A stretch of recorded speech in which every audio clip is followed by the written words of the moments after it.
Since March 8 is International Women's Day, I thought it would be interesting to celebrate a couple of women in the Bible throughout this month.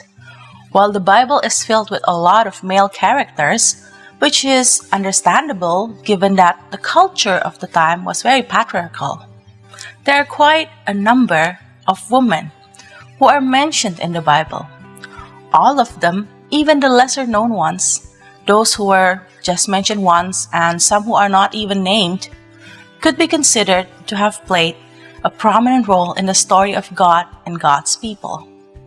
After all, there were undoubtedly many women who were simply left out of the story because they were women. The world has mostly come a long way since the biblical times, but it's far from perfect. In many places, women are still considered less important beings compared to men. I hope that by highlighting some of the lesser-known women in the Bible, we will also get to remember them, and therefore come to a realization that men and women are to work together on this earth given to us by God. The first woman that I'd like to talk about is Abigail. The name Abigail means whose father is joy, or cause of joy. We can find her story in 1 Samuel chapter 25. Abigail had a husband named Nabal. That name meant fool. The description given tells us that Nabal was a very rich man, but he was harsh and evil in his dealings. Abigail, however, was the exact opposite. She was said to be intelligent and beautiful. One day, David, who at the time was on the run from Saul, living in the wilderness and gathering an army of men with him, went to Nabal to ask for a part of his feast, since David and his men had helped keep Nabal's servants and flocks safe.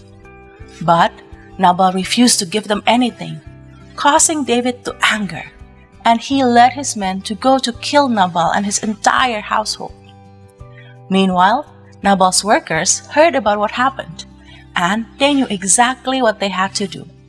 They went to Abigail, telling her the story, explaining how David had treated them and how Nabal had treated David. They asked Abigail to show her wisdom and fix the damage that Nabal had done. The fact that Abigail acted right away, taking control of the situation, even going on her own to meet David, showed how Abigail is a smart, compassionate, leading woman. She is the epitome of the wise woman being praised in Proverbs 31. Her actions stopped David in his angry track and calmed him down.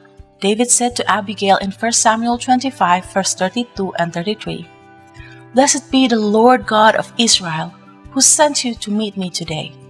May your discernment be blessed, and may you be blessed. Today you kept me from participating in bloodshed and avenging myself by my own hand." In our daily lives, surely we have experienced moments like Abigail, moments where someone messed up and it was suddenly up to us to fix everything. Moments like those are filled with pressure, and we might end up being worried that we might make things even worse. Hopefully, in moments like that, we'll remember to ask God to give us the wisdom, courage, and intelligence of Abigail.